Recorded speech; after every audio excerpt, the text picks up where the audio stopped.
Libya থেকে Europe যাওয়ার পথে গ্রিসের উপকূলে নৌকা ডুবিতে অন্তত 18 জন বাংলাদেশের মৃত্যু হয়েছে। উদ্ধার হওয়া ব্যক্তিরা জানান, যাত্রাপথে মৃত ব্যক্তিদের মরদেহ পাচারকারীদের নির্দেশে ভূমধ্য সাগরে ফেলে দেওয়া হয়।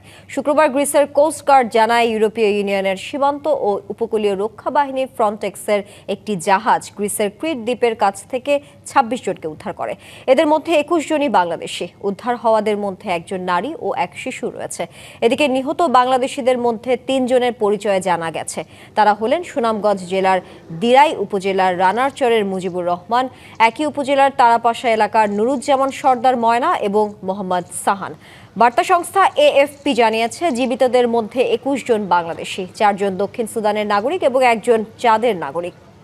কোস্টগার্ডের ভাষ্য অনুযায়ী নৌকাটি 21 মার্চ পূর্ব লিবিয়ার তব্রুক বন্দর থেকে যাত্রা শুরু করেছিল এবং গ্রিসের উদ্দেশ্যে রওনা দেয়।